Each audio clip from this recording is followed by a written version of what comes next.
सारे cooking blogger YouTuber इस समय तो व्रत की थाली, व्रत की मिठाई, सब कुछ व्रत का बनाने के लिए ही बैठे हैं। तो मैंने सोचा मैं क्यों पीछे रहूं, मैं भी बहती गंगा में हाथ धो ही लेती हूं। तो आज मैं आपके साथ बहुत ही टेस्टी, मुंह में घुल जाने वाली व्रत की मिठाई की रेसिपी शेयर करने जा रही हूँ। इस मिठाई के लिए ना ही आपको साबूदाना लेना है और ना ही मावा, ना ही चाशनी। बहुत ही कम खर्च में ये बहुत ही झटपट से बनकर रेडी हो जाएगा। तो यहाँ पर इसे बनाने के लिए सबसे पहले मैंने रख दिया है पैन को गर्म होने के लिए।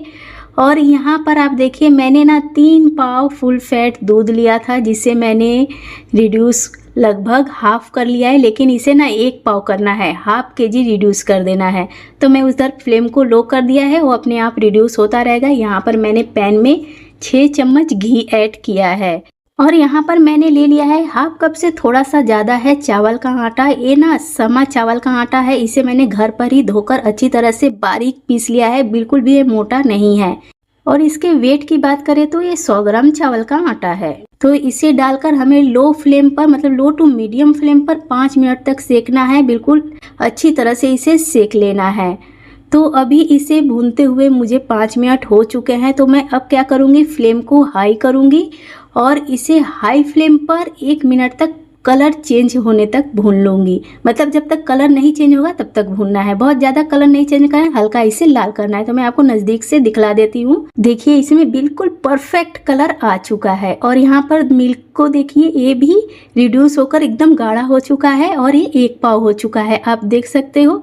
तो इसे अब हटा देंगे और फ्लेम को बिल्कुल लो करेंगे और इस चावल के आटे को लो फ्लेम पर हम अब कुक करेंगे। मतलब इसमें अब हम मिल्क को ऐड करेंगे और मिक्स करेंगे। अब पूरा प्रोसेस लो फ्लेम पर करना है, फ्लेम को बिल्कुल भी हाई नहीं रखना। तो इसे अच्छी तरह से मिक्स करेंगे और इसे मिक्स करने के बाद हम इसमें ऐड करेंगे हाफ कप से थोड़ा सा ज़्यादा शुगर। अगर आपको थोड़ा ज़्यादा और मीठा पसंद हो तो 1 आध चम्मच आप बढ़ा सकते हो, नहीं तो ये बिल्कुल परफेक्ट है, आपको इससे कम डालने की आवश्यकता नहीं है। और यहाँ पर देखिए मैंने 1/4 चम्मच से थोड़ा सा ज़्यादा इलायची पाउडर ऐड किया है, जिससे इसकी बहुत अच्छी सी खुशबू आए।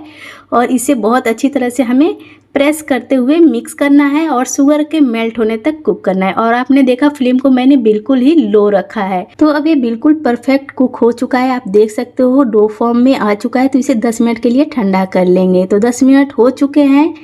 तो ये बहुत ज़्यादा गर्म नहीं है, लेकिन अभी गुनगुना गर्म है, तो इतना गर्म रहना चाहिए। इसी स्थिति में हम इसके मिठाई बना लेंगे। अगर इसे हम ज़्यादा ठंडा कर देंगे ना, हम इसकी मिठाई बनाने जाएंगे तो ये बहुत ज़्यादा टूटेगा, जल्दी बनेगा नहीं। तो बहुत ज़्यादा ठंडा मत कीजिएगा। और यहाँ पर देखिए आप अपने हिसाब से 1-1 लोई लीजिएगा। मैंने नींबू के आकार का लिया है, इसका सिलेंडर शेप बना लेना है। उसके बाद से इसमें पैरचूला से ही कुछ लाइंस बना देने हैं, जिससे कि हमारी ये मिठाई देखने में बहुत ज़्यादा प्यारी लगे। तो इसी तरह से हम सारी मिठाई को रेडी कर लेंगे। और यकीन मानिए ये मिठाई खाने में बहुत ज़्यादा टेस्टी होती है। इसमें मैंने कोई भी ड्राई फ्रूट्स नहीं डाला है, आप चाहे तो डाल सकते हो, लेकिन व्रत के लिए जब बना रहे हो ना तो ड्राई फ्रूट मत डालिए, बहुत ज़्यादा हैवी हो जाएगा।